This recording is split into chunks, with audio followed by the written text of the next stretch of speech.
창세기 38장 24절부터 읽겠습니다. 석 달쯤에 어떤 사람이 유다에게 일러 말하되 내 며느리 다말이 행음하였고 그 행음함으로 말미암아 임신하였느니라.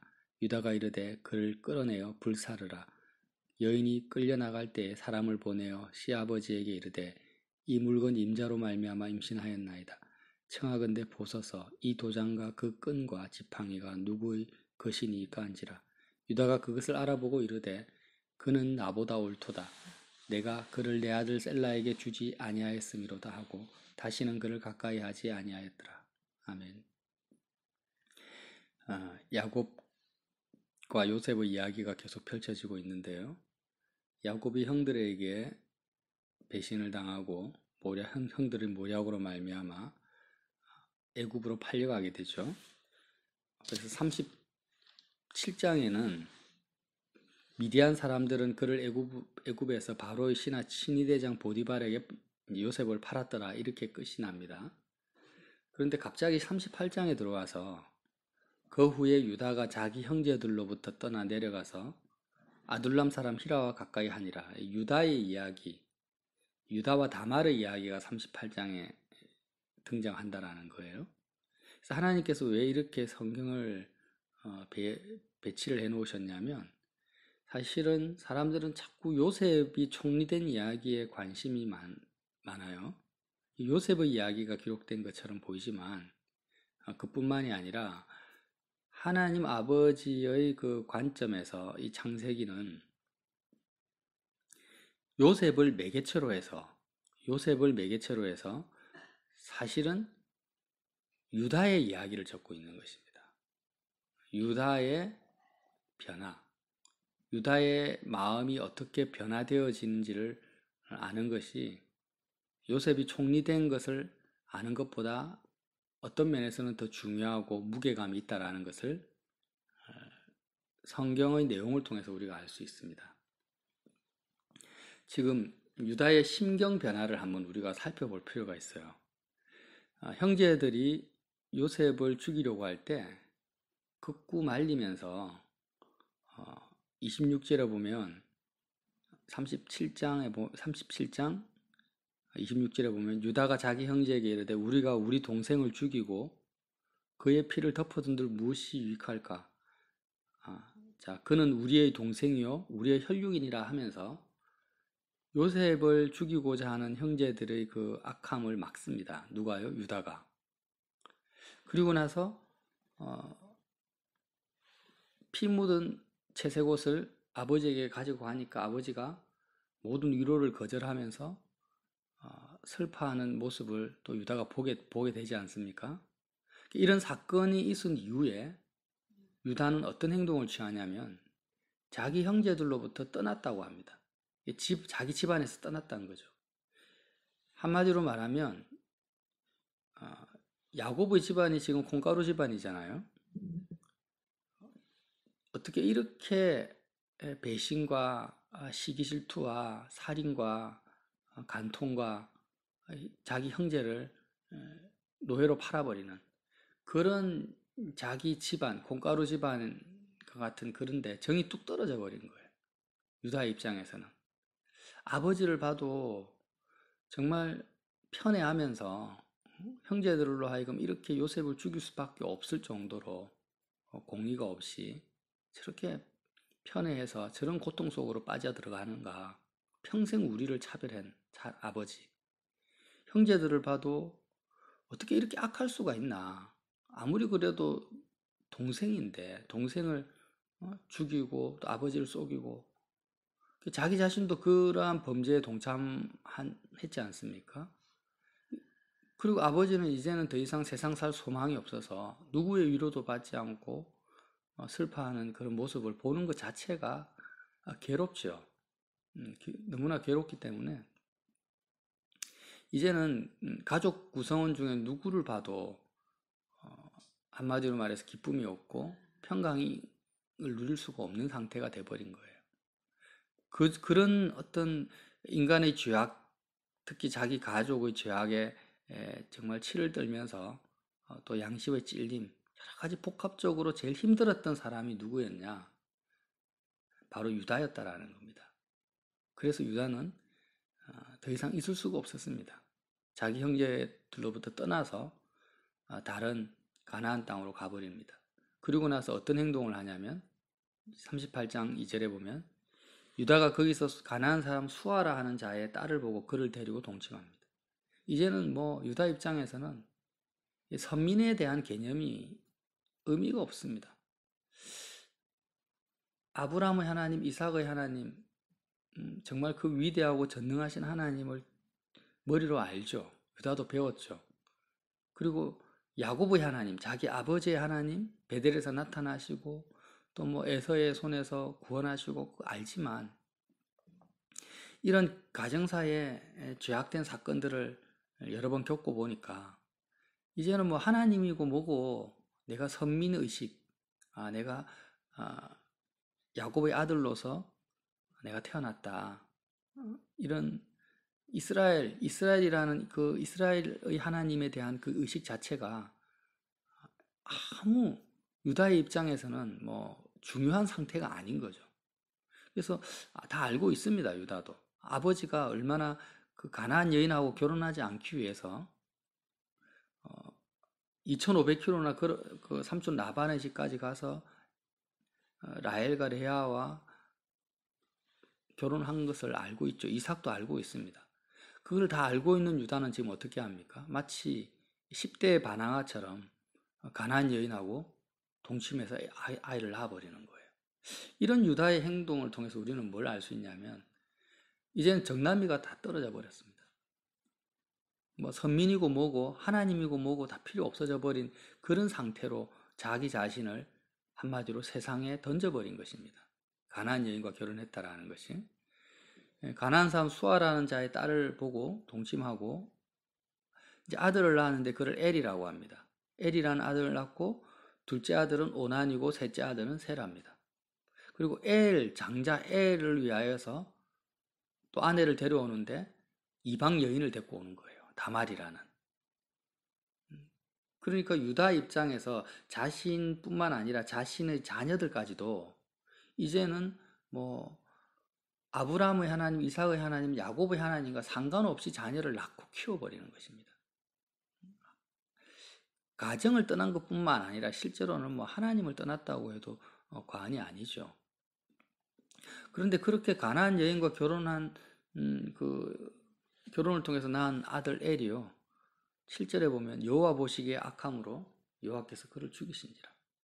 어떻게 악한 행동을 했는지는 모르겠지만 하나님이 직접 유다의 장자 엘을 죽일 만큼 엘이 악했다라는 것입니다. 하나님이 직접 죽여버리십니다. 유다의 인생이 얼마나 괴롭습니까? 내가 죽는 것보다 내 자녀가 죽는 것은 부모로서 인간으로서 가장 고통스러운 경험이거든요. 그 경험을 유다가 하는 거예요. 성경은 아주 짧게 말하지만 우리가 유다의 입장에 서보지 않으면 그가 겪은 아픔과 고통을 우리가 어떻게 헤아릴 수도 없고 알 수가 없는 겁니다. 엘이 뭐 순교한 것도 아니죠. 순교한 것도 아니고 사고를 당한 것도 아니에요. 어떻게 죽었는지는 모르겠지만 하나님이 너무 악해서 자기 아들이 너무 악해서 하나님이 죽이신 거예요. 그게 너무 고통스러운 거예요. 유다 입장에서는. 다 아들이라는 것은 자신의 열매잖아요. 자신의 분신이잖아요. 내 삶의 열매입니다.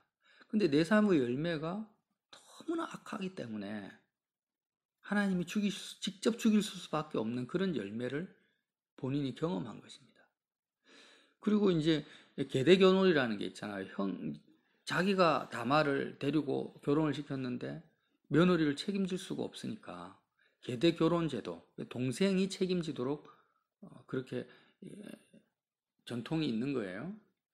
그때는 율법이 확실하지 않지만 그래서 둘째 아들에게 오난에게 야 네가 형수를 좀 책임져라. 그리고 형이 죽었으니까 형수에게 씨를 줘서 자녀를 가지게 해서 형의 유산과 형의 이름을 자녀를 형수를 통해서 좀 이어줘라는 겁니다. 그게 계대 결혼이거든요.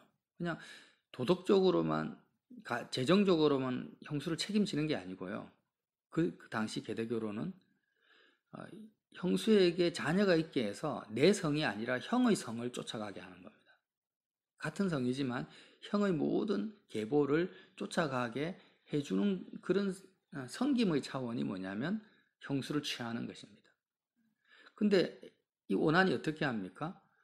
그 씨가 자기 것이 되지 않을 줄을 알므로 형수에게 들어갔을 때 형에게 씨를 주지 아니하고 땅에 설정합니다.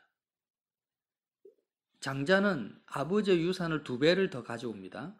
오난 입장에서는 형이 죽었으니까 형수가 만약에 자녀를 얻게 되면 자신이 받을 유산을 다 자기가 다 가져올 수 있는데 자기가 낳은 그 형수의 아들이 다 가져가고 자기는 못 가져오는 거예요. 장자의 권한을. 그러니까 그 욕심 때문에 땅에 설정해 버립니다. 임신하지 못하도록 한다는 거야. 이 일이 여호와 보시기에 악함으로 여호와께서 또 오난도 둘째도 죽여버리시는 것이에요. 한마디로 말하면 이 오난과 이 형제 간의 관계가요. 완전 이거는 요셉과 형들의 관계하고 똑같은 거예요. 만약에 둘째 오난이 평소에 형 엘을 정말 공경했고 사랑했고 존중했다면 형이 죽었을 때 마음이 아플 거 아니에요. 형제니까. 그리고 어쨌든지 간에 형의 그 유산, 형의 자녀, 가정이 보존될 수 있도록 최선을 다했을 것인데 오난의 입장에서는 엘이 미웠던 것입니다. 악했기 때문에. 본인도 악하고. 그러니까 조금의 정도 없는 거예요. 형에 대해서. 유다가 이걸 본 겁니다. 또. 야, 어떻게 이렇게 내가 정말 내 죄값을 받나. 야곱의 아들들이 요셉과 그렇게 시기질투하고 죽일 정도로 미워하고 팔아버렸는데 내가 가나안 여인과 결혼한 이 엘과 오난도 똑같네. 어떻게 형제들이 이렇게까지 서로를 미워하고 정도 없이 이럴까? 그런 모습을 유다가 누구를 통해서 체험합니까? 자기가 낳은 아들을 통해서 똑같이 야곱의 입장과 똑같이 되는 거예요. 야곱도 요셉이 죽은 줄 알고 있잖아요. 근데 유다는 자신의 아들이 실제로 죽어버리죠. 그리고 한 명도 아니고 2명이 죽어버리는 거예요. 이제 유일하게 남은 아들은 셀라밖에 없습니다. 다말하고 결혼시키면 셀라도 혹시 죄를 범해서 오난처럼 죽을까 싶어서 셀라에게 며느리를 줄 수가 없는 것입니다. 그래서 뭐라고 하냐면 이제 수절하고 니는 셀라가 아니라 다말이죠. 네, 세라죠. 네. 그래서 셀라입니다. 셀라. 수절시켜버리죠. 수절시키고 자신은 뭐 며느리 잊어버리고 없는 걸로 치고 살아가는데 자신의 아내 수아의 딸이 죽어버리는 거예요. 참 유다의 인생이 기가 막히죠. 아들 둘이 죽고 자신의 아내까지도 죽습니다. 야곱도 라헬과 라헬이 죽지 않습니까? 그러니까 아버지와 형제들을 떠나서 이제는 선민됨을 버려버렸어요. 더 이상 나는 이제 우리 집안에 못 있겠다. 정말 뒤도 돌아보기 싫다 하고 다 떠나버리고 하나님도 버린 거죠. 한마디로 말해서. 그렇게 가나안 여인과 결혼했는데 야곱이 겪었던 고통의 2배, 3배의 고통을 유다가 겪는 겁니다. 연단을. 그리고 나서 이제 자기 아내까지 죽고 나서 아내가 없으니까 성적으로도 욕구를 풀 데가 없잖아요. 그래서 이제 다말이 아버지가 자신의 다말이 있는 동네로 온다, 이쪽으로 지나간다 하니까 어디로 지나간다는 소식을 듣고 며느리 다말이 어떤 일을 벌입니까? 창녀로 분장을 해서 시아버지와 동침을 하게 됩니다. 그리고 임신을 하니까 그 소식을 유다가 듣고 야, 어떻게 이런 일이 있을 수가 있냐. 내가 수절하라고 했는데 그때 여인들이 간음을 하면 어떻게 하냐면은 화형에 처해버립니다. 인간이 받을 수 있는 가장 극악한 고통이 뭐냐면 불에 타 죽는 거라고 하거든요. 그래서 그 소식을 듣고 유다가 이르되 그를 끌어내어서 불살라 버려라. 죽여버리라는 겁니다. 그래서 다말이 사람들로 하여금 끌려나갈 때, 사형장으로 끌려나갈 때 유다에게 뭐라고 합니까? 이 도장과 끈과 지팡이가 누구의 것입니까? 유다에게 그걸 달라고 했죠. 유다의 것을 이제 당신하고 내가 정을 통했다라는 것을 그 증거물을 제시하니까 26절에 유다가 그것을 알아보고 이르되 그는 나보다 옳도다. 내가 그에게 내 아들 셀라를 주지 아니하였다고 하면서 다시는 다말과 가까이 하지 않는 내용이 나오죠. 자, 지금 단지 유다가요. 내가 지금 며느리를 범했으니까 며느리를 죽이면 안 된다. 이런 차원으로 그가 나보다 옳도다라고 고백한 게 아니에요. 다말은 지금 단지 먹고 살 길이 없어서 유다와 시아버지와 관계를 가진 것도 아니고 자녀가 없기 때문에 자녀를 가지려고 시아버지와 하필이면 관계를 해서 베레스와 세라를 낳은 것이 아니에요. 다만이 왜 이런 폐륜 아니면 정말 자신의 목숨까지 걸어버린 거죠. 자신이 임신을 하면 남편도 없는데 임신하면은 화형당할 것을 다말은 알았습니다. 목숨을 건 것이죠. 그리고 시아버지하고 관계를 가져서 자녀를 낳으면 평생 죽을 때까지 사람들로 하여금 얼마나 온갖 소리를 들을 걸 모를 여자가 어디 있습니까? 그러니까 단지 육신이 먹고 사는 그런 문제 때문에 시아버지와 관계를 가진 것이 아니고 왜 가졌습니까? 다말의 입장에서는 그 시대에 아브라함의 하나님, 이삭의 하나님, 야곱의 하나님의 그 계보에 선민의 그 계보 속으로 포함될 수 있는 유일한 길이 뭐냐면 유다의 자녀를 가지는 것밖에 없지요. 남자들은 할례 의식을 통해서 이방인이라 할지라도 종이라 할지라도 아브라함과 이삭과 야곱의 그 선민의 그 가족의 계보에 들어갈 수가 있습니다. 그러나 그 시대 여자들은요, 결혼 말고는 그 집안의 종하고 결혼을 하든 이삭 집안에, 야곱 집안에, 아니면 아들하고 결혼을 하든 결혼 말고는 선민의 그 카테고리 속으로 들어갈 수 있는 길이 없는 거예요. 그러면 다말 입장에서는 이제 그런 관점에서 유다의 아들과 결혼을 했는데 이제는 내가 정말 아브라함의 하나님을, 야곱의 하나님을 붙들고 살리라, 이런 마음으로 결혼을 했는데 남편이 죽어버린 거예요. 남편 죽은 게 중요한 게 아니라 자기가 어떻게 됩니까? 유다의 계보에서 잘려버렸다라는 겁니다. 이제 하나님과 나와의 관계성이 끊어져 버린 거예요. 그러면 다시 하나님과의 관계성을 맺기 위해서는 어떻게 해야 됩니까? 둘째 아들과 결혼을 할 수밖에 없는 거죠. 계대 결혼을 통해서. 근데 둘째 아들과도 이제는 아들이 죽어버리니까 끊어진 거죠. 세라하고 결혼하기를 기다리고 있었는데 세라를 주지 않습니다. 시아버지가. 그러면 어떻게 해야 됩니까? 시아버지하고 관계를 맺을 수밖에 없는 거예요. 이게 너무나 도덕적이고 윤리적으로 보면 말도 되지 않는 일이지만 다말의 입장에서는 내가 구원받기 위해서 하나님의 그 의로운 오른손에 내가 들어가려면, 하나님의 나라에 내가 들어가려면 유다하고 관계를 맺는 것 외에는 방법이 없는 것입니다. 유다의 자녀를 낳을 수밖에 없는 거죠. 그래서 나중에 다말이 낳은 이 자녀를 통해서 다윗이 태어나잖아요. 다윗의 조상이 되고 예수님의 조상이 되고 유다의 계보가 바로 며느리 다말의 자녀를 통해서 연결되어지는 것을 우리가 알 수 있습니다. 그래서 이런 다말의 행위를 보면서 믿음의 행위죠. 유다가 깨달은 거예요.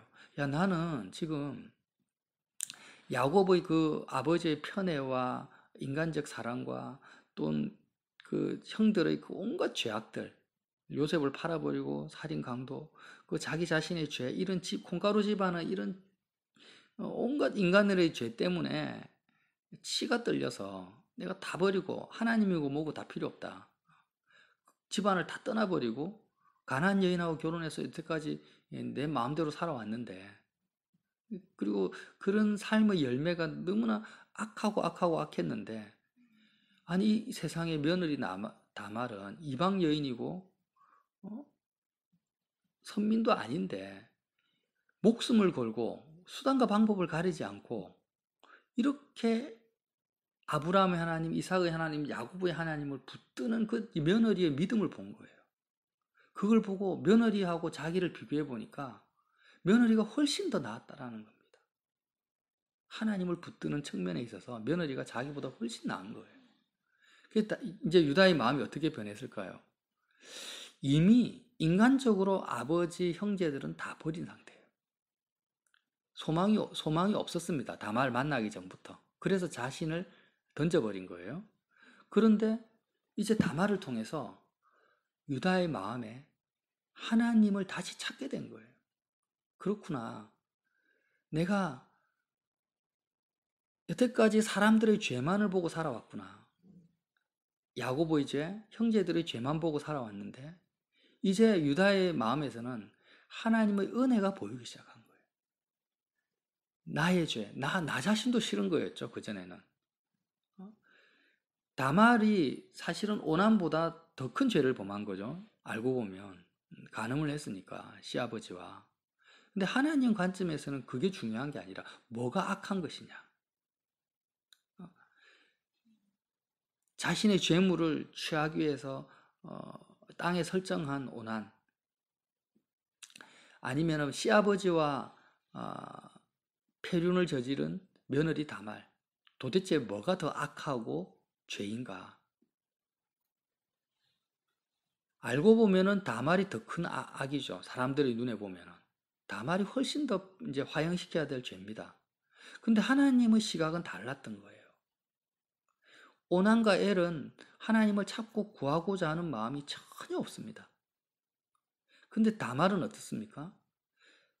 다말도 죄인이고 오난도 죄인이지만 다말은 그 어떤 대가를 지불하더라도 내가 하나님을 만나야 되겠다.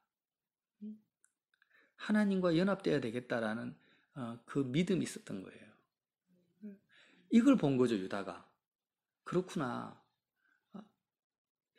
하나님께서 우리가 이렇게 야곱 같은 죄인이고 르우벤이나 야곱의 아들들 같은 엘과 오난이죠. 자기 아들과 똑같은 거예요.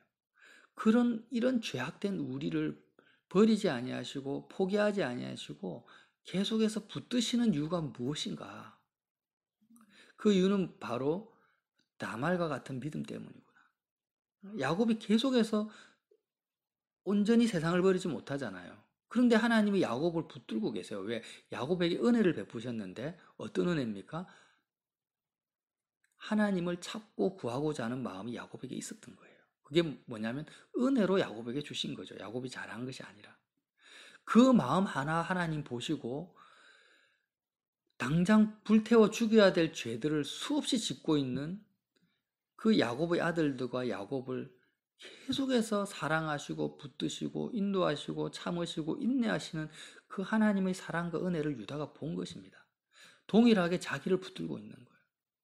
자기는 하나님을 떠났는데 가나안 여인과 결혼했는데 그리고 악한 열매만 맺고 있는데도 불구하고 여전히 이방 여인 며느리 다말을 통해서 자기를 돌이키시고자 하는 하나님의 그 메시지를 들은 거예요. 그것을 듣고 이제 유다는 어떻게 합니까? 지금 상식적으로 생각을 해도 유다는 앞으로도 면목이 없는 사람이에요. 사람들 볼 면목이 없죠. 며느리가 베레스와 세라를 낳았는데 자신의 아들입니까? 손자입니까? 손자도 아니고 아들이긴 아들인데 손자뻘이잖아요. 무슨 면목으로 며느리를 보고 무슨 면목으로 자신의 아들을 베레스와 세라를 봅니까? 사회적으로 명망을 가질 수가 없습니다. 다시 아버지와 형제들에게 돌아간다 해서 형제들과 아버지가 유다를 어떤 눈으로 보겠습니까? 그런데도 불구하고 다시 돌아가는 것을 알 수가 있어요. 나중에요. 창세기 43장에 보면 이스라엘 야곱에게 그럽니다. 내가 그를 위하여 담보가 되겠다. 베냐민을 요셉이 데리고 오라 하죠. 이 동생을 데려오지 않으면 안 된다고 하니까 베냐민을 데려가지 않으면 다 굶어 죽을 위기입니다. 가뭄이 와가지고. 그때 유다가 야곱에게 베냐민을 위해서 내가 내 생명을 담보로 내어주겠다고 하고 요셉에게 총리 요셉인지 모르는 상태에서 이제 요셉이 안 되겠다. 동생은 놔두고 너희들끼리 가라. 이러니까 유다가 요셉에게 44장 16절에서 34절에 보면 유다의 말이 나오는데 이제 주의 종으로 그 아이를 대신하여 머물러 있고 내 주의 종이 되게 하시고 그 아이는 그의 형제들과 올려 보내소서. 그래서 유다의 그 마음이 어떻게 바뀌냐면 자기 아버지 야곱과 자기 동생 베냐민을 위하여서 자신의 생명을 조금도 아까워하지 아니하고 담보물로 내어주는 유다의 모습을 볼 수 있다는 거예요. 지금 아버지와 형제들에 대한 정이 뚝 떨어져서 집을 나간 유다지 않습니까? 그런 유다가 어떻게 도대체 어떤 심리적인 감정적인 변화를 겪었길래 믿음의 변화를 겪었길래 나중에는 아버지와 동생들을 위하여서 형제를 위해서 자기 목숨까지 아끼지 아니하고 내어주는 유다가 되었냐라는 겁니다. 거기에 포인트가 있다라는 거죠. 바로 인간적이고 도덕적이고 윤리적인 모든 차원을 다 뛰어넘는 하나님을 향한 유다의 믿음이라는 거예요. 인간적으로 아버지 야곱이 불쌍하니까 아버지가 그래 베냐민이 없으면 어떡할까? 그래 아버지가 너무 불쌍하다. 내가 희생해야 되겠다. 이게 아닙니다. 그게 아니에요. 베냐민 내 동생 이 귀여운 동생을 내가 살려야 되니까 내가 한번 대신 노예가 돼야 되겠다. 이런 내용이 아니라는 거예요. 인간적으로 아버지의 고통과 베냐민의 그 고통을 이해해서 내가 대신 희생해야 되겠다. 이런 내용이 아닙니다. 그건 굉장히 성경을 도덕적이고 윤리적으로 해석하는 거고요. 이미 유다의 마음에서는요, 아버지나 형제에 대한 정이 다 떨어졌고, 마음에서 다 버린 상태예요. 자신이 이제는 며느리 다말을 통해서 베레스와 세라를 낳았는데, 인간적인 관계에 대해서는 아무 근거가 없어요, 유다 입장에서는. 세상적인 명성도 없고요. 그런 관점이 없는 거예요. 한마디로 말해서 제자들이 배와 부친을 다 버린 것처럼 유다는 이미 여호와 하나님을 다말을 통해서 온전히 만나기 전부터 인간적으로 다 버린 상태입니다. 집안을 다 버렸어요. 그런데 그럼에도 불구하고 이제는 뭘 붙잡습니까? 오직 하나님을 붙들게 된 거예요. 자신의 장자와 둘째가 죽고 며느리 다말과 그런 사건을 통해서 자기 아내도 죽고요. 유다의 마음속에 남은 것은 여호와 하나님 외에는 아무것도 남는 것이 없는 상태가 돼버린 거죠. 한번 생각해 보세요. 아버지 야곱 형제들 이미 버렸죠. 그리고 아내를 맞이했는데 가나안 여인 죽었죠. 장자 둘째 악해서 죽었죠. 며느리하고 본의 아니게 간통을 하게 됐는데 아들을 둘이 낳았어요. 근데 손자인지 아들인지 정체불명입니다. 이제 유다에게 남은 게 뭐가 있습니까? 세라도 여전히 마음에서 버려졌다라는 걸 우리가 알 수 있어요. 셀라 자체도 세라가 아니죠. 이름 비슷합니다. 유다의 아들은 막내 아들은 셀라고 다말이 낳은 아들은 세라입니다. 그래서 이제 유다에게 남은 것은 뭐밖에 없습니까? 진짜 아브라함의 하나님, 이삭의 하나님, 야곱의 하나님밖에 없는 거예요. 자기 자신도 도덕적으로 윤리적으로 자랑할 것이 없는 사람이 돼버린 것입니다. 유다의 시선에는 유다의 마음에서는 이런 죄악된 인생들을 향한 하나님의 사랑과 은혜 외에는 자신이 이 땅을 살아갈 이유 자체가 남아있지 않은 상태가 돼버린 거예요. 그런 상태에서 다시 이스라엘의 하나님을 유다가 불렀다라는 것을 우리가 얼마든지 알 수 있습니다. 그리고 하나님을 부르다 보니까 야곱을 향한 하나님 아버지의 사랑이 유다에게 이제 사랑과 긍휼이 새롭게 내려오는 거죠. 자기 형제들, 특히 베냐민을 향한 하나님의 사랑과 은혜와 긍휼이 유다의 마음속에 그대로 어떤 장애물도 없이 흡수되어지는 것을 유다가 경험한 것입니다. 그리고 나서 나중에 어떻게 합니까? 그 하나님 아버지의 사랑을 야곱을 향한 사랑, 또 베냐민을 향한 사랑을 그대로 삶 속에서 드러낸 사건이 뭐냐? 창세기 43장, 44장에 나온 유다의 고백이라는 겁니다. 예. 이 고백의 이 내용이 바로 뭘 상징하냐면요. 예수 그리스도와 연합한 선민의 모습이 바로 유다의 모습과 같아야 된다는 거예요. 예. 제자들이 배와 부침과 모든 것을 다 버리죠. 예수님의 제자들에게 남는 것은 아무것도 없습니다. 유다와 같은 상황이 돼버려요. 예수님 십자가 지실 때 제자들의 마음속에는 이제 세상이 죽어버린 것입니다. 인간적인 관계, 육적인 관계, 자신이 이 땅에서 이루고자 하는 모든 명예, 이 모든 것들이 십자가에서 수명한 게 다 사라져버려요. 십자가를 통과한 제자들의 마음은 마치 유다의 마음과 같아버린 겁니다. 이렇게 예수님을 버리고 부인하고 유다가 자기 집안을 버린 것처럼 야고보의 하나님을 버린 것처럼 다 버리고 예수님을 부인한 나에게 누가 다시 찾아옵니까? 다말을 통해서 하나님이 다가오신 것처럼 부활하신 예수님이 제자들에게 물고기 잡으러 도망간 제자들에게 다시 찾아오시는 거예요. 그리고 다시 너가 나를 사랑하느냐고 예수님이 물으신 것처럼 하나님이 다말의 그 고백을 통해서 다말의 믿음의 행위를 통해서 유다에게 너가 나를 사랑하느냐고 유다에게 물으신 거예요. 그리고 새롭게 유다가 이제는 이전과는 다른 차원이죠. 인간적인 차원이 아닙니다. 하나님 아버지의 은혜와 사랑에 이 자신의 인생을 던져버린 거죠. 그리고 나서 이제부터는 어떻게 합니까? 이런 죄악된 인간, 예수님을 신약적으로 말하면 예수님을 버리고 도망간 제자들, 그런 나에게 다시 찾아오신 그 주님께 실제로 모든 소망과 믿음을 다 둔 유다의 마음, 그 마음이 나중에는 요셉을 감동시키고 베냐민을 구원하고 이렇게 변화된 모습, 이게 바로 뭡니까? 하나님이 정말 원하시는 선민의 모습이고 우리의 모습인데 바로 그 유다를 통해서 예수님이 육신으로 태어나시는 것입니다. 예수님의 조상 지파가 되는 거죠. 유다 지파를 통해서 다윗이 태어나고 예수님이 난 그 이유가 있다라는 거예요.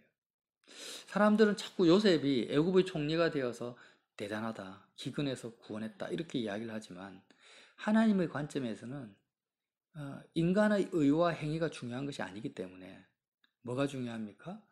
하나님의 은혜를 붙잡는 이 유다, 오직 의는 믿음으로 사는데 유다 속에서 역사하시는 하나님의 그 은혜와 사랑이 중요한 거예요.